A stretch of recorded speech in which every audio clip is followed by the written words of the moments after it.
Welcome to the class of business studies.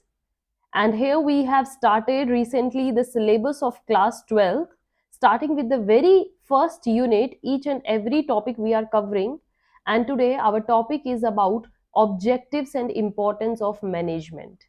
Bache, recently we completed in the last session the concept of management. That was our very first session of business studies syllabus. तो जो बच्चे आज join कर रहे हैं वो पहले जाकर मैनेजमेंट के कंसेप्ट की वीडियो को अच्छे से देखिए. एंड नाउ लेट्स डिस्कस कि मैनेजमेंट प्रोसेस के अंदर क्या ऑब्जेक्टिव्स होते हैं और मैनेजमेंट की इंपॉर्टेंस क्या है. राइट बच्चे? So as a student of business you should know why management is so important to us and what are those objectives that we are going to achieve after following the process of management. So the very first objective of the management, as you can see, is social objectives. Okay. Right, social objectives क्या होते हैं बच्चे? The objectives that are completed for the benefit of the society, that goals or that targets that we have set for the benefit of the society, and those goals which we are going to attain with the help of the management की ही help से हम ये सारे social objectives को पूरा करते हैं. तो let's discuss each and every objective in detail. Social objective का first है बच्चे, it fulfills the social obligations. Her business के towards एक society की obligation रहती है. As a business is the part of the society, so business की भी duty बनती है कि वो सारे social obligations को, social needs को fulfill करे, है ना. सोशल ऑब्लिगेशंस को बच्चे आप दूसरा नेम दोगे सोशल नीड्स. जैसे कि जो भी सोसाइटी उनसे अपेक्षा करती है, जो भी सोसाइटी उनसे ये चाहती है कि हाँ ये बिजनेस हमारी सोसाइटी की डेवलपमेंट के लिए ये करे, बिजनेस को वहां वहां हर स्टेप पे आगे आना पड़ेगा. That's the way of fulfilling the social obligations. Like society की नीड है कि बिजनेस जो है वो हमें कम रेट पर सामान प्रोवाइड करे, अच्छी क्वालिटी का सामान प्रोवाइड करे, लोगों की रीच में बहुत पास हो इस बिजनेस की मार्केट. तो ये सब चीजें बिजनेस को सोचनी चाहिए कि हमारी तरफ सोसाइटी तभी अट्रैक्ट होगी और सोसाइटी हमसे तभी सेटिस्फाइड होगी जब हम उन सोशल ऑब्लिगेशंस को फुलफिल करेंगे. Right, the next is environmental dash practice. Next social objective जो मैनेजमेंट का बनता है वो है environment friendly practices. Means society जो है बच्चे और जो बिजनेस है दोनों ही एक इन्वायरमेंट में एग्जिस्ट करते हैं. तो अगर बिजनेस लाइक सपोज कीजिए this is our environment, it's the society all around, और सोसाइटी के बीच में क्या है, एक बिजनेस है. तो अगर बिजनेस इन्वायरमेंट को खराब करेगा, इन्वायरमेंट को पोल्यूट करेगा, तो जो सोसाइटी है बच्चे वो भी ऑटोमेटिकली पोल्यूटेड इन्वायरमेंट में रहने के लिए मजबूर हो जाएगी. तो ये बिजनेस की नीड बनती है कि वो अपने आसपास के इन्वायरमेंट को साफ रखे ताकि उससे सोशल नीड्स भी फुलफिल हो, सोसाइटी सेटिस्फाइड रहे, सोसाइटी एक हेल्दी एंड क्लीन एनवायरनमेंट में रहे. ओके, पोल्यूशन कम एमिट हो, वाटर रिसोर्सेज जो हैं आप उनको पोल्यूट ना करें. These are the quite certain things जो कि एक इन्वायरमेंट पॉइंट ऑफ व्यू से बिजनेस को ध्यान में रखनी चाहिए. The next is to provide dash amenities. Providing the basic amenities. Basic amenities बच्चे क्या होंगी? देखिए आज के टाइम में बेसिक जरूरत क्या है?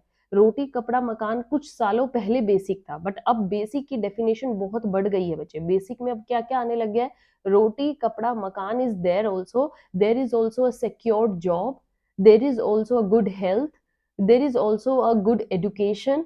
These are the quite certain things जो कि आपकी बेसिक नीड्स में ही आती हैं. तो बिजनेस को सिर्फ ये ध्यान नहीं रखना चाहिए कि वो आसपास की सोसाइटी के लिए सिर्फ ये चीजें प्रोवाइड करे कि रोटी कपड़ा मकान में वो सेटिस्फाइड रहेंगे. No, you should also do certain things like उनको एम्प्लॉयमेंट अपॉर्चुनिटी से सेफ्टी ऑफ एम्प्लॉयमेंट दे, सिक्योर्ड जॉब दे. एम्प्लॉयज को ये डर ना हो कि कभी भी हम इस बिजनेस से निकल सकते हैं, क्योंकि अगर उनके पास सिक्योर जॉब होगी तो रोटी कपड़ा मकान खुद ही फुलफिल हो जाएंगे. सिक्योर जॉब जो होती है एक सेटिस्फैक्शन लेवल देती है और मोटिवेशन देती है among employees. The next social objective is employment opportunities. Right बच्चे, एम्प्लॉयमेंट अपॉर्चुनिटीज का मीन्स कि बिजनेस को टाइम टू टाइम अपने बिजनेस में एम्प्लॉयमेंट अपॉर्चुनिटीज को जनरेट करते रहना चाहिए. इससे क्या होगा? उस बिजनेस की वैल्यू भी बढ़ती है, लोगों को लगता है कि ये बिजनेस हमारे बेनिफिट के लिए भी है, and the society also gives them the more respect. So social objective एक ये रहता है कि बिजनेस ज्यादा से ज्यादा एम्प्लॉयमेंट अपॉर्चुनिटीज आसपास के लोगों को दे.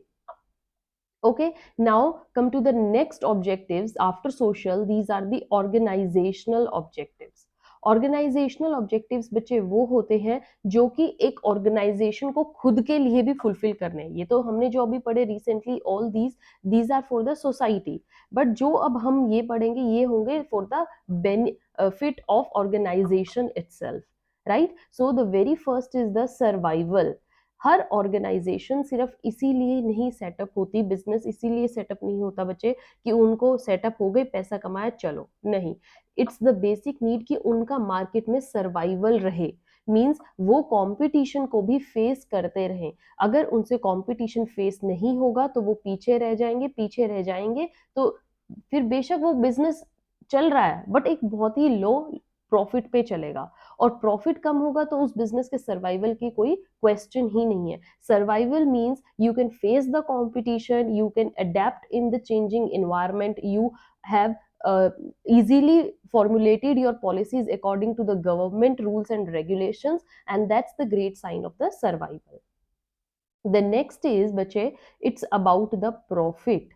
एक बिजनेस ऑर्गेनाइजेशन का मोटिव सिर्फ सर्वाइवल का ही नहीं होना चाहिए कि you are just surviving, you are just living. No, it's also think that you should live on a high standards. Your profit should increase every year, at least not in every year but it shows कि आपके profit growth rate एक अच्छा चल रहा है. Means आपने कभी देखा हो कि हम अपने बिजनेसेस का ग्राफ कुछ इस तरीके से बनाते हैं, तो ये प्रॉफिट है समझिए.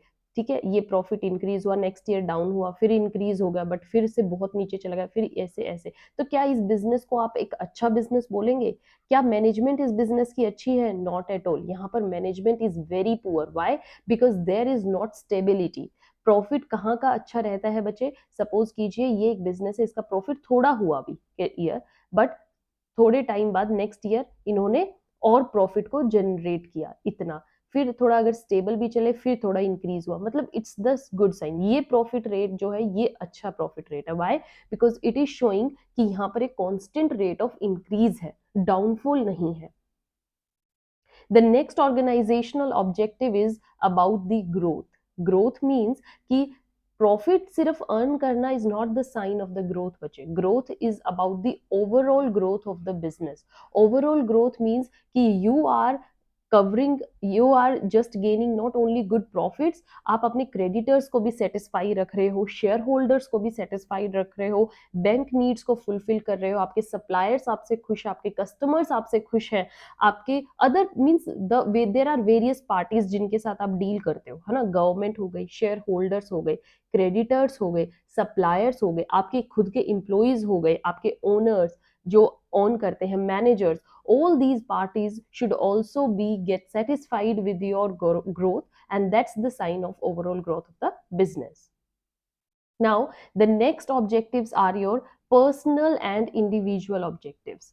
पर्सनल एंड इंडिविजुअल ऑब्जेक्टिव्स को क्या कहेंगे बच्चे हम? ऐसे ऑब्जेक्टिव्स जो अभी हमने पढ़ा है, एक पढ़ा है सोसाइटी के पॉइंट ऑफ व्यू से, एक पढ़ा है बिजनेस के पॉइंट ऑफ व्यू से, बट जो मैनेजमेंट होती है, मैनेजमेंट का मीन्स कि आपकी भी खुद की डेवलपमेंट हो, मैनेजर भी खुद से डेवलप हो रहा हो, उसकी इंटरपर्सनल ग्रोथ भी हो, and that is also one of the aim of the management. So the very first objective कि एक पर्सन की खुद की ऑब्जेक्टिव्स क्या होंगे? The very first is his social dash, social needs. Social needs क्या होती हैं बच्चे आपकी? कि you should have a good social repo, reputation, है ना. नेम फेम आपका अच्छा हो, रेप्यूटेशन की बात होती है, तो मतलब कि आपकी मैनेजमेंट जब अच्छी होगी तो आपकी रेप्यूटेशन भी खुद में खुद बढ़ेगी, आपका नेम फेम अच्छा होगा, the people, the other people of the society will look at you with respect. Okay, and that's the social need, means you are well recognized in the society, well recognized in a group of a people with good image. Okay, good image आपकी होनी चाहिए. Next is the objective of management is financial needs. आपकी कुछ financial needs भी होती हैं जिनको fulfill management करती है. ठीक है बच्चे, financial needs are today the very most needs that are required at every step. for education, for good health, for good food, for good housing, good standard of living. You need finance, you need money, and those needs are fulfilled by the management. The another thing is that there should be healthy dash conditions, healthy working conditions. Means the employees or the other people who are working in an organization, they should get a healthy and the proper hygienic environment जिनमें उनको काम करते हुए बहुत अच्छा feel हो. ठीक है ना. जब आप एक हेल्दी वर्किंग कंडीशन में काम करते हैं तो वहां की ग्रोथ ऑटोमेटिकली होती है. आप एफिशिएंटली काम करते हैं. Growth healthy working condition means कि आपके आसपास पोल्यूशन नहीं होना चाहिए, ग्रीनरी होनी चाहिए, ऑफिस में हबस तबस ना हो, एक खुला सा माहौल हो जहाँ पर आप बैठकर काम कर रहे हो, आसपास के एम्प्लॉइज के लिए proper sanitization, water facilities available हो, and then that's a good sign of the increasing the production level of the employees. The next personal objective is higher level needs. कि ये नीड्स तो आपकी बेसिक नीड्स में ही आ जाती हैं जो एक लिविंग के लिए चाहिए, बट हायर लेवल नीड्स क्या होती हैं? लाइक आप फ्यूचर को सेफ एंड सिक्योर रखना चाह रहे हो, आप अपने लिए इंश्योरेंस पॉलिसीज लेना चाह रहे हो, आप अपनी आने वाली जनरेशन के लिए फ्यूचर सिक्योर करना चाह रहे हो. That's are the higher level needs. And further, like for your own enjoyment you need certain needs, है ना. For your personal growth, like आप अपने कोई पर्सनल आपके कोई भी ये हो सकता है कि मुझे इस चीज में, इस फील्ड में बहुत अच्छा करना है, तो आप उसमें जा सकते हो. तो ये कुछ चीजें ऐसी होती हैं जो आपकी हायर लेवल नीड्स होती हैं. ये नीड्स फुलफिल होने के बाद person moves to fulfil the higher level needs. Means आप अपनी पर्सनल ग्रोथ को और इम्प्रूव करना चाहते हो, and that's the one of the objectives of the management. All right बच्चे, so I hope now these objectives आपको अच्छे से समझ में आए हैं. Now let's have a look at importance of management. Management की इंपॉर्टेंस क्या होगी? देखिए, हमने ऑब्जेक्टिव्स अच्छे से पढ़ लिए, मैनेजमेंट का कॉन्सेप्ट अच्छे से पढ़ लिया. Now you can easily understand what are the importance of the management. आप खुद से भी पॉइंट्स फ्रेम कर सकते हो. So the very first, as you can see here, increases efficiency. Right. Management जो होती है आपके अंदर की एफिशिएंसी को इंक्रीज करते हैं. मैंने कल मॉडर्न कंसेप्ट की जब डेफिनेशन करवाई थी लास्ट सेशन में, तो मैंने आपको बताया था individuals work together and with increase in efficiency and they work efficiently. Next, they help in dash group goals. They help in achieving the group goals. जब people work together and they work efficiently, so this helps in achieving the group goals that are already decided. Management also creates a dynamic environment. Dynamic environment is a flexible kind of environment in which you can change your policies according to your terms. The next is, management is why important, because it leads to the development of the society, which we recently discussed. Lastly is accomplishes the personal objectives. Personal objectives भी हमारे management के through fulfil हो जाते हैं. Personal objectives जो अभी बच्चे हमने कंप्लीट किए हैं. So these are the importance and the objectives of the function of management. Management is the very important concept from the business point of view, and बच्चे from your this syllabus point of view, management का कोई भी session skip नहीं करना है. Okay, so wait for the next session. In next we will discuss about management, how it is related to science, art, right, and profession. Till then, have a good day. Thank you.